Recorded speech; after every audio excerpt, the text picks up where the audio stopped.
License to Glow is probably like my 20th business I've started at this point. We upsized it to 1.8 mil. We raised it on a 12 mil val cap. Today we employ and provide job opportunities for over 1,000 women. So you have to get rid of them very quickly when you realize that they're the wrong person to work with. People that add a lot of value, you have to keep them very close. So then people are going to put in competing offers and you can use that for leverage. Hi everyone, what's up? Welcome to another episode of Little Life Lessons, episode number 23. Today we have a really special guest, Odette Yang. We used to live in the same state and now we both live in New York. But what's even more exciting is that she's currently the founder of two businesses, License to Glow and Rose. You guys have probably heard of License to Glow, and it's a beauty subscription service. It offers different tiers, offer free blowouts, mani-pedis, eyebrow, threading, waxing, all that fun stuff. So I definitely recommend checking out License to Glow. And yeah, who wouldn't want that? And I'll let Odette explain more about Rose, her new company, but without further ado, let's get into the episode. Hi everyone! Welcome to another episode of Little Life Lessons. Today we have the founder of License to Glow and Rose, Odette! Hey guys! Yes! We met years ago. In high school. Yeah. We've been friends for like, what, 10 years now? Yeah, 10 years is kind of crazy. I think we moved to the city at the same time and then we bumped into each other. On the West Side Highway. Yeah. I was like, wait, Odette? You're like, Michelle? Also, Odette graduated from UPenn Wharton School, right? School of Business. The School of Business, and now she owns two businesses and very successful businesses, I might add. I want to start all the way from the beginning. Okay. Odette, I remember when I was in high school and I would go to the YMCA and work out. And this girl was like bodybuilder energy, because I'd be like, okay, like I'm just gonna go to this mat and like do my little core workout, and I'd see you almost every day in the summer and you just be like, boom, abs, bow, bow, bow. I noticed like through time that you've always had this really hardworking, dedicated leadership energy. Where do you think that comes from? You know, you think about someone's like nature versus nurture, and I compare myself sometimes to my brother. Like, we're complete opposites. Like, he's more shy, more reserved, much more artistic than me.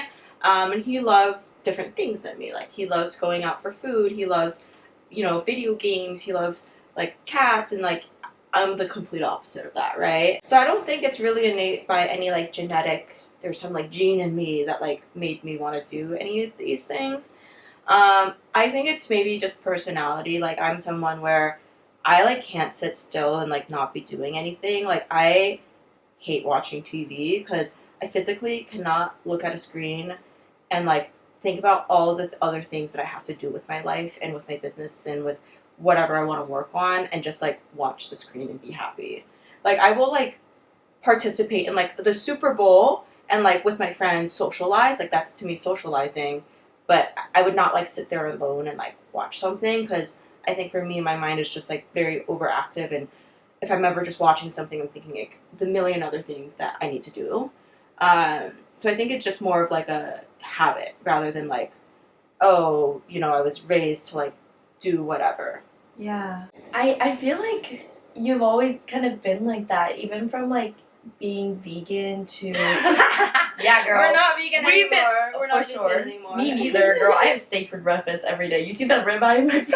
Wait, I like literally cook meat every day for breakfast and lunch, and then my friends are like, shoot, like, nothing better than a big ribeye for breakfast. Yes. No, that's actually, I make ribeye for breakfast. Wait, but like usually girl breakfast is like a yogurt. Yeah, and like toast or something. Yeah. But I feel like protein in the morning is the most important, especially for like really active people. So you're working on your business, you're full-time working on your business now, and it has come so far, License to Glow. I want to know more about that. What made you want to create a business that's basically helping women all over the United States? My mission is, or what makes me excited every single day to work, including nights and weekends, is the fact that today we employ and provide job opportunities for over 1,000 women across the country. And if you think about like the jobs that we're providing, the majority of these women are single moms, they're first generation, they didn't have the opportunity to pursue higher education because of monetary reasons.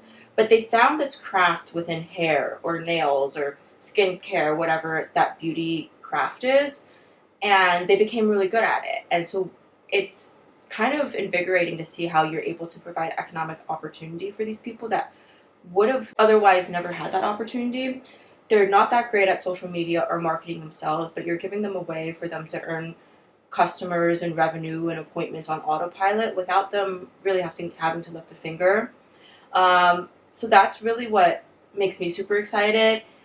We get messages all the time, every single day from our vendors, like, this has changed my business night and day. Like, Wow. I'm getting like 10x more customers than I have ever before. Like, thank you so much. And it's just like really an eye-opening experience to see how you can do greater good and how you can scale this good by building a business like this. On the consumer side, today we have over 60,000 users. Wow. What do you think is the smartest decision you made in your business so far? Choosing the right people to work with is everything, and I've made many, many bad decisions of choosing the wrong people to work with.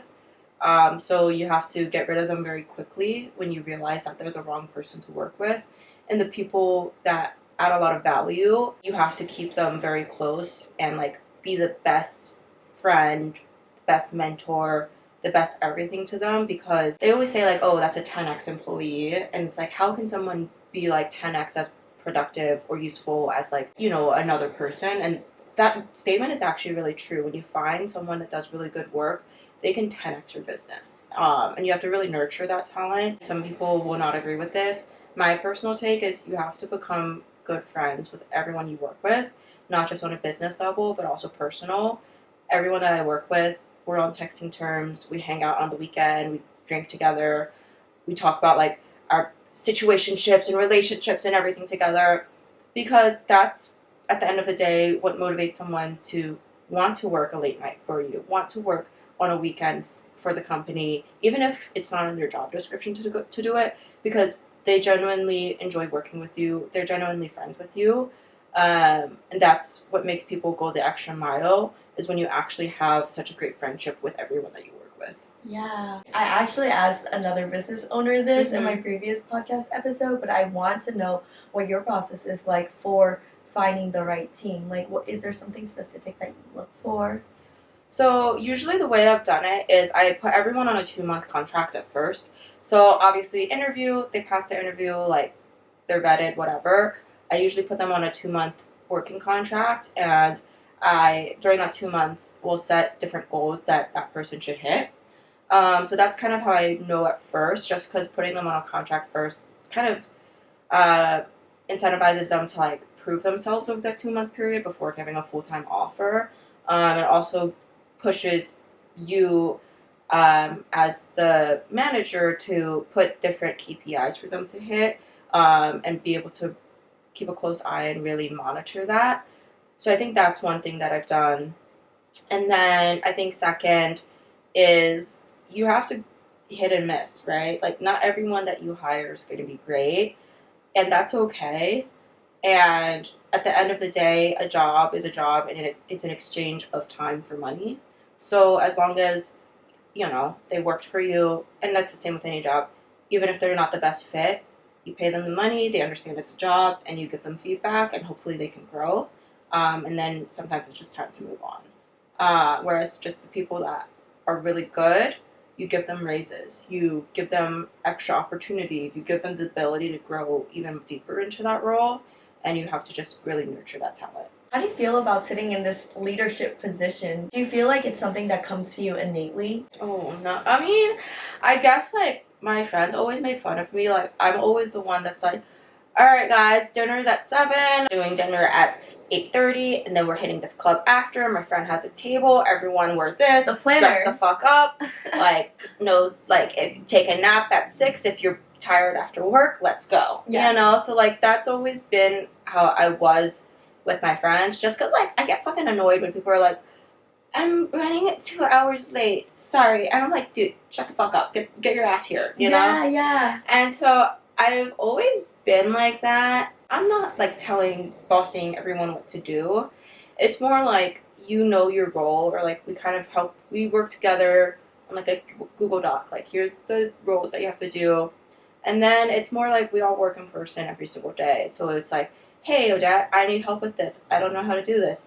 All right, scoot over, point on the screen. Here's what you click. here's what this does. Okay, cool. Now write it down or record this so next time you remember. And, I think people know, but like, you can ask me up to 3 times the same question. And after 3 times, I would expect that you learn or note it down so deeply that you can teach yourself. Yeah. You really take into consideration every level of your business and where somebody's at, and you really help guide when needed. When I was in college, someone always said the CEO is the most clueless person ever in an organization. Because if something goes bad, the manager or person is going to try and hide it because they don't want the higher ups to know, right? And so that's why a lot of businesses fall apart, is because people don't feel like they're able to be honest, and people are scared of bad feedback.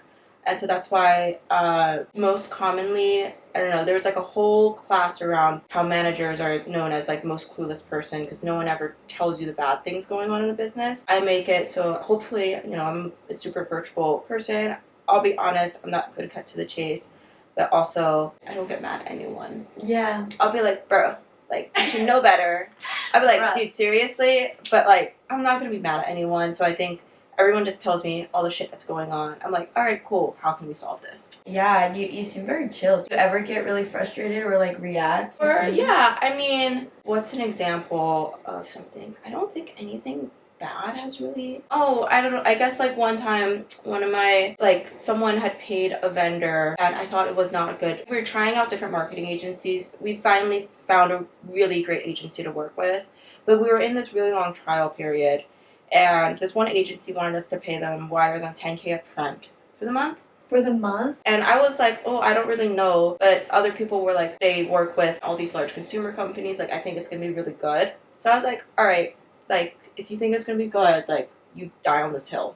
And so month goes, it's horrible. The posts, it was just so bad. Like, it was just so unprofessionally. Nothing was, like, edited the right way. Nothing had the right branding. I wasn't, like, mad at my team or anything. I was just like, all right, guys, obviously we're not going to continue the contract after this month, but what can we do to salvage the fact that we fucking paid $10K? And it's not really about the money. Like, we earned that in a day. Like, it's, like, we can do so many things to earn $10K in, like, a snap of a finger. So it's not really the money aspect. It's really just the ROI and the fact that I don't like wasted money. I grew up Asian. Mm-hmm. My parents are cheap. I'm cheap. I don't like to waste money. Yeah. Right? So I was like, okay, what can we do to solve this together? Like, is there any way we can get money back?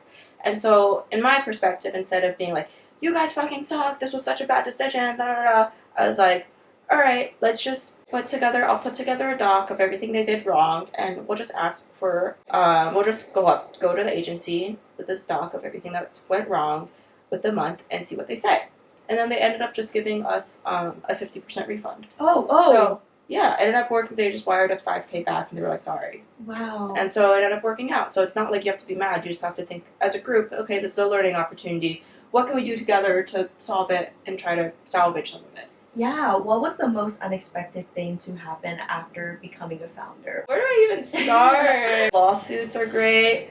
I've been in multiple. What else? I think also talking to investors. We raised a seed round last year, and the whole investor process. I used to work in VC, so I know it from the VC perspective, but from the founder perspective, it's crazy the different caliber of VCs that will reach out to you. And it's not even like how much money are they going to invest, but it's really like how they treat you. Sometimes like the most well-known investment firms treat you like absolute shit, and they're not nice in their emails, they're not professional, whatever. Whereas maybe some of like the new dogs out there will be like, hey, I put together our investment thesis here. Can you look through it and let me know your, like, they're like, so well structured, right? So I think that was really surprising. Second thing is, as a female founder, every fucking male I work with wants to date me. Oh my gosh. And so I can't tell you how many work dinners have ended up being secret dates where like they like start to like put their hand on my thigh, whatever. Even when I was raising these like male investors, they'll be like, oh, let's grab dinner, let's grab drinks, whatever. ends up they think it's a date. And I'm like, no, bro, I'm just raising money. Like, Yeah. so that I was like, and I always like come back and tell my team, and they're like, ha, like it's funny, like you laugh it off, right? But I'm also like, does nobody take this seriously in this world anymore? Like, what? That's so annoying, and I'm so sorry that you have to go through that. I've talked to my other girlfriends who are founders too, and they're like, yeah, same thing happened to me. Like, my accountant took me out for like dinner because like we needed to talk about our finances, and it was a date. And I'm like, same. Like, my lawyer took me out, ended up being a date. My accountant took me out, it ended up being a date. My fucking, like, some of our prospective investors, like, we went to dinner, drinks, and it ended up being like a fucking date. I'm like, not everything needs to be a date between a man and a woman. I know, literally. Can you just say, like, this is not a date, professional only in the email or something? Like, do not put your hands up.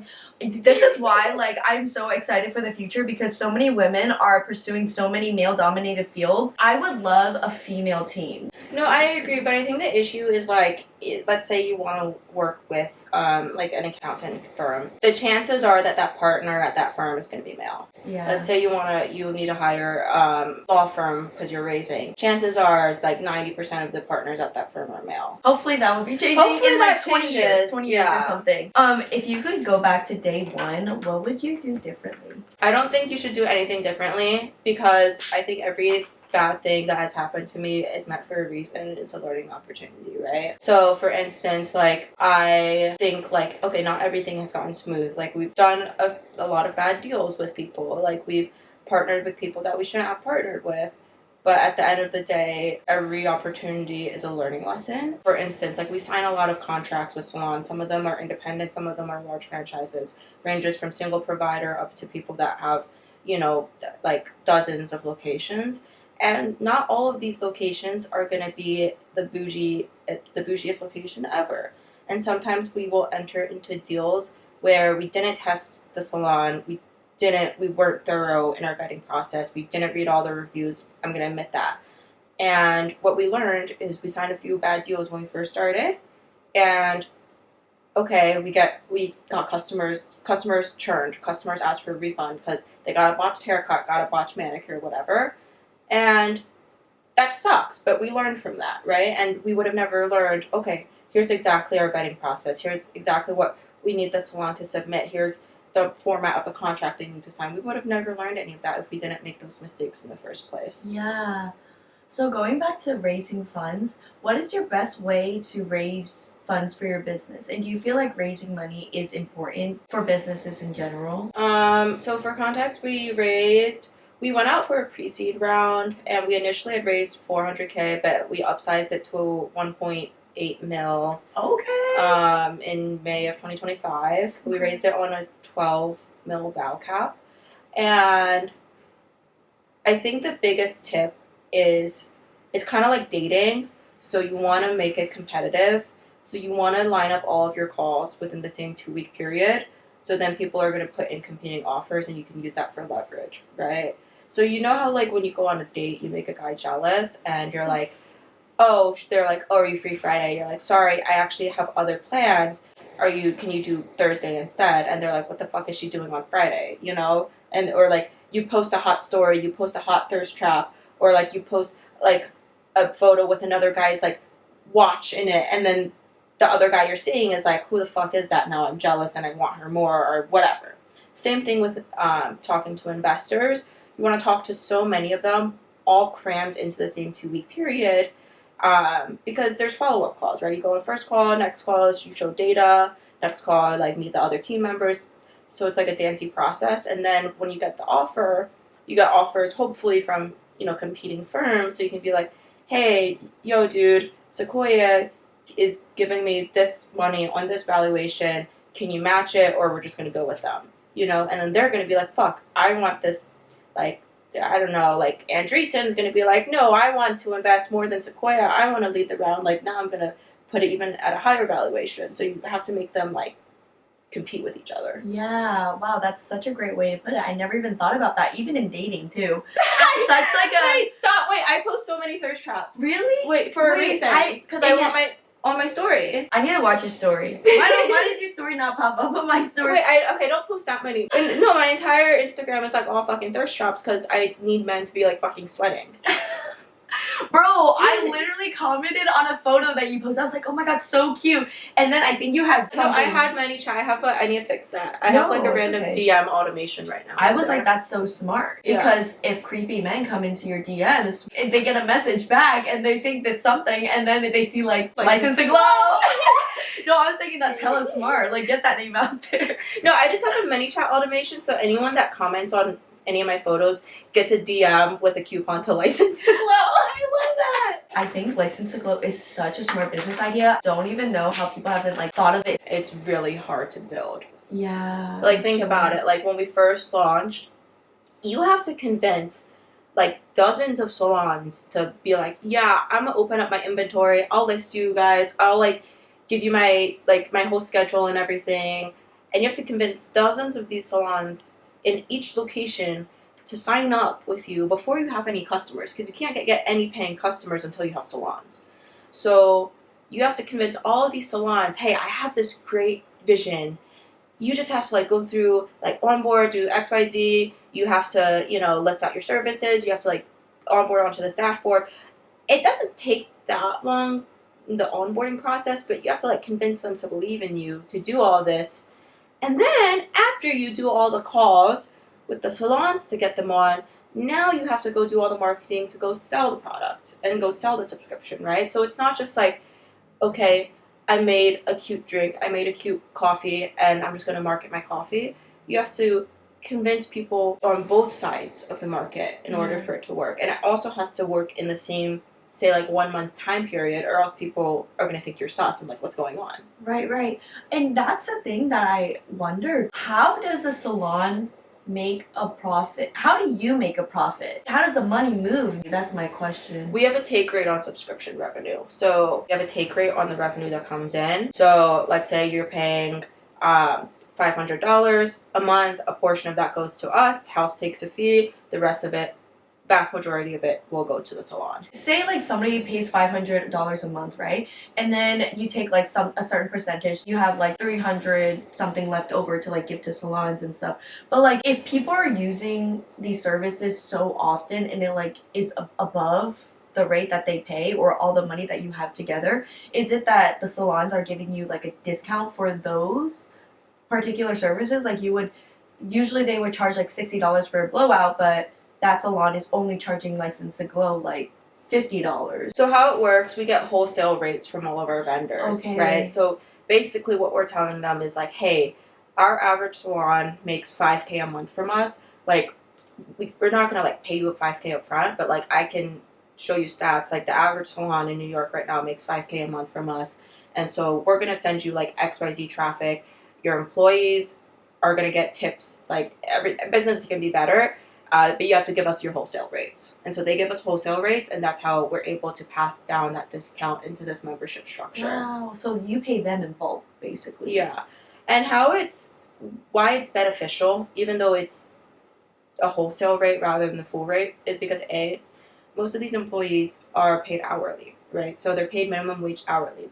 So if you have a nail tech there, sitting there, and there's no customer, a walk-in's not coming in, you still have to pay them $15 an hour. And so basically you just lost $15 if there's no one there.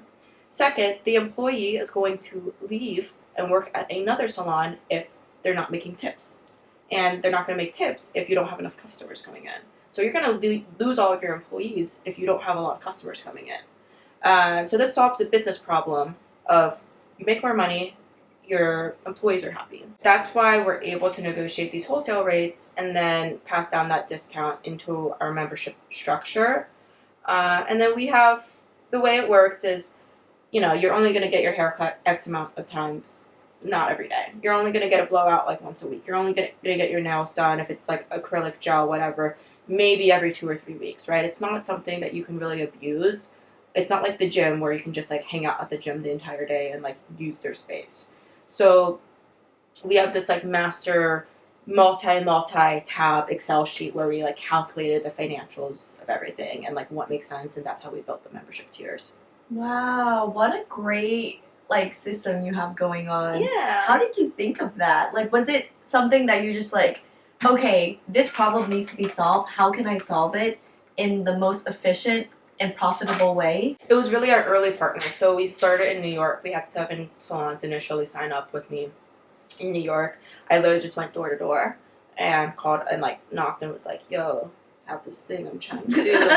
And they were like, well, you know that it's a Chinese charm, because I go up to them and I'm like, 我很喜欢你的公司，我有一个新的主意想要试试。And then they'll be like, oh, 姑娘，来听，我说一下吧。They like feel bad for you / like I don't even know, but I think it's the Chinese touch, man. It's because you're hardworking. Like not everyone will go door to door. Yeah, no, that I agree with. So yeah, I think that partner salons, and I was like, all right, how often do your girls usually come and get their brows done? Oh, once a month. All right, how often for lashes? Full set and then 2-week refill. All right, what about, okay, nail salon. All right, how often? And like you kind of ask them. And then I was like, all right, so I like fully made this up. I was like, I guess the basic girl just gets her nails done, so let's make a cheap tier just for nails. I guess like the semi-bougie girl likes to get blowouts and her nails done. Let's make a tier for that. I guess like a super bougie girl like likes to get her like lashes and like facials and whatever. Let's make a tier. Let's make a more expensive tier for that. Like, purely out of my imagination, based on like what I thought a girl would like. And then we got a lot of user data, and then we started getting, you know, thousands and thousands of bookings come in. So then I gathered the booking data and I was like, okay, what are the most frequent services being booked? What's the booking behavior, usage, like all that. And then we started reiterating and changing our tiers around and making new tiers to basically fit the behavior that we're seeing. And so that's how the product is the way it is today. Yeah. Do you guys have massages there? Mm-hmm. So like what we were talking about earlier, how the money moves, if somebody's doing a massage every day, do you still feel like it could be profitable? The massage package we have is a massage once a week. It's a weekly massage. That's so smart. Okay, cool. So we tell them it's one massage once a week. Got you. So you started a new app. Well, Yes. is it an app, right? Oh, no, it's not an app. Well, okay. Kind of. You can call it an app. Yeah. Program. A new company. Why? Do you not have enough on your plate with License to Glow? I do, but how it kind of came is my friend was actually telling me about like her ex-boyfriend's company, like this whole story and how like everything that went wrong with it, everything that went right with it. And I was like, wait, that is such a good idea. Is no one going to do this? And I was like, I cannot sit here and not do that idea because someone else is going to do it, and that chick can make a lot of money. And her ex did like XYZ things wrong. She was like telling me the whole story. I'm like, hold your horses. Give me a notepad. I told Dylan, he's my co-founder, CTO. I think we're onto something over here. And then basically like took a weekend, coded up the MVP, and we're like, oh. I was promoting it on my personal page just to like test, because like I can tell my friends to try it out and whatever, but that's not honest feedback. I need like random strangers. So I put it on my personal feed, and we saw the user behavior, and it was crazy. People were like obsessed with it. And so we're like, all right, let's keep working on it. So basically what it is any creator. So for creator monetization, you have different platforms: OnlyFans, Patreon. You can sell subscriptions on Instagram now. There's different like subscription or like gated tiers that you can do for your content. But all of these exist in third-party apps or browsers, right? So that person, usually a hot girl is the creator and a thirsty guy is the fan. That dude has to physically go on a third-party app, a sketchy app, or like a Telegram. They have to like log in on a private browser into OF or Patreon or whatever that platform is. Whereas I was like, okay, well, A, iMessage API just opened up. B, there's a lot more AI realistic models that we can build in today's age, and people are going to fall behind if they're not doing this. So what it can do now is any creator can create a Rose hosted iMessage number. They don't share any of their personal data. Our platform learns the exact way that you text, talk, you upload photos. We can also generate photos for you. And then you share your Rose link with your fans, just like you would share a Patreon, OF link, any of that, any gated link. They click on your link and then they get access to text your own personal Rose number. And then it replies just like you. They think, and it shows up blue in your iMessage, right? So they think it's actually you. It can send voice notes. It can reply in threads. It can do everything that a real person text can do. Oh wow, so basically it's like an AI version of like that creator or whoever it is, and it's kind of like for fans and people that want to connect with you, but like say they're, they have so many people to cater to, they can't. So it's like a platform that recreates how you text and speak. So they start texting you, and then they hit a paywall. They have to pay. There's different subscription tiers they can pay, whether they want just text, they want videos, photos, voice notes, whatever. There's different subscription tiers. And then you can also sell content on there. So you can sell photos, videos, all that too. How it works is you upload content, same way like OF you have like your content bank, or Instagram you have like photos on your feed. You upload all of your content, and then you put prices on it, and then you can actually, from rows, you can send photos. How it shows blurred, the iMessage photo blurred with a price. They click it, Apple Pay, open the photo, unblurs itself. Wow, that is so interesting. Your contacts auto saved in their phone.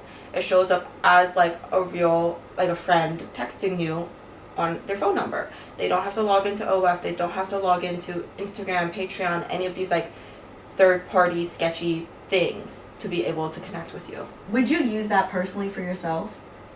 I mean, I have one because like I test it with people. Yeah. It's fully anonymous. Like the creator does not know who is texting you unless they like purposefully text you, "Hi, my name is Joseph. I'm 23 and here's my address." Like the phone number, everything is hidden, so you don't actually know the fan's number. So you really jumped on this AI train, and I feel like we're in a really special time with AI where it's really changing the way everyone operates, but also it's like when I feel like I compare it to when cell phones first came out, and some people were like, no, like that's just gonna pass, it's not really a big a deal. And then some people jumped on the train and like started learning how to use technology. Statistics do say that women take on AI a little bit slower, they adopt it a little bit slower. How do you feel about AI? Obviously, I think I know a little bit of the stance you're on because you created an app based on AI, but what is your stance on it? I'm very pro AI. I have like a million fucking AI tools that I use. It makes me a more productive person. I think you need to be careful. Like, don't AI everything in your life. You still need to be human.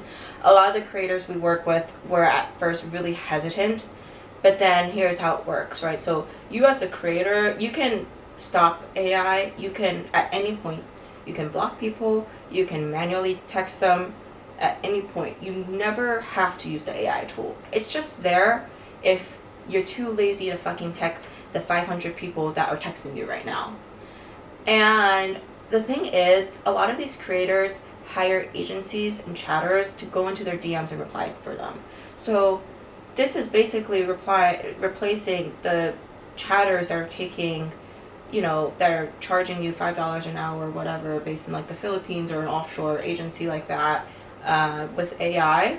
So it's a lower cost center than having a human manually type it out, and we can pass that cost savings back to the creator because we give them a larger cut of the revenue than any other platform does. So I think that's the benefit, is for the simple back and forth. AI has been really, really good at learning and knowing how a human talks and speaks, and so we can use that to benefit with creators that have a lot of people that want to speak with them, right? Like one of our largest creators is averaging $5,000 a month right now. We just onboarded her, like we just started the company 2 months ago, and she doesn't the only manual thing she ever had to do was link her social media accounts and upload photos to sell.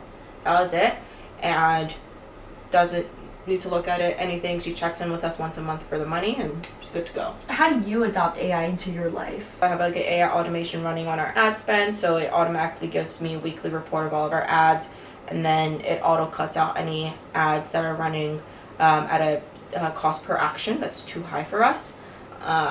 So that's super easy. We used to hire an agency for that. No longer need the agency. We were paying that agency $10,000 a month for ads. Oh my gosh, that's crazy. Not just the ad spend. We were spending $70,000 a month on ads and $10,000 a month on this agency. Now we no longer have to pay for the agency because we use this AI tool that does everything that agency was doing. Yeah. What is your biggest advice or tip for somebody who is adapting AI slower and doesn't want to get left behind? This is something my mom, I told my mom I was testing out 小红书Red Note, right? I love Red Note. And, I'm not that great at Chinese content. I have a slight accent when I speak Chinese. It's not the best. So I was like, Mom, can you help me out? Like, can you make some Red Note content for me? And she's like, okay. She uploads a profile. I'm like, Mom, like, the logo exists. It's on the website. You could have just taken a screenshot of the logo. She uses ChatGPT to draft a logo, and it wasn't even the right name. It's License to Glow, right? It says License to Grow with the R, and then it's like trees and leaves everywhere. And then she's like, oh, here's the logo. And I'm like, that's so cute though. Oh, she did so much. She put so much effort. I was like, dude, the name's wrong. That's so funny. And like, I think the AI like saw grow, so they were like, oh, plants, like, let's put some fucking leaves on that bitch. It for sure saw that. They're like, yes, green. And then my mom's like, I'm still learning. Aww. So it's trial and error, right? So when these AI tools first came out, no one really knows the right way to use Claude. No one really knows the right way to like build your own personal assistant on Claude or Chat or any of these things. It's all people that trial and error, figure out a workflow that works, and then try to sell a course to other people. Yeah. So the best thing that you can do is you have to prompt and try a lot of things. I think I'm on the pro membership or something on all of these plans. It's like $20 a month. I think my total AI bill is like $100 a month. The AI probably has made me over thousands and thousands of dollars a month. It is worth the cost of the pro plan, so you can have like unlimited or I think like not unlimited prompts, or like so many prompts like you will never use out of it. So get the pro plan and prompt the shit out of everything until you learn your own workflow that works. Yeah, okay. What is your biggest driving factor right now? What do you mean by driving? What motivates you? What keeps you going? I think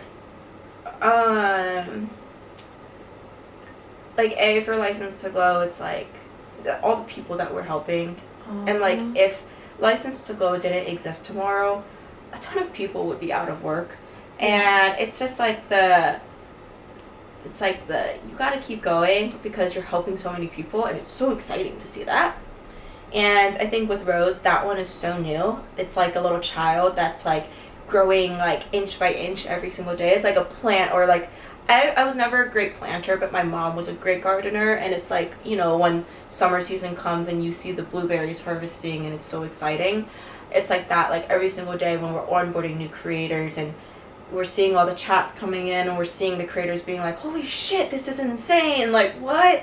And creators being like, wait, I'm never going on, I'm getting all my fucking followers on this one now. Like seeing like the excitement and like the product. We're growing the team there, and the engineering talent there is incredible, and seeing just what we're able to craft with AI and how realistic and how companion we can make it.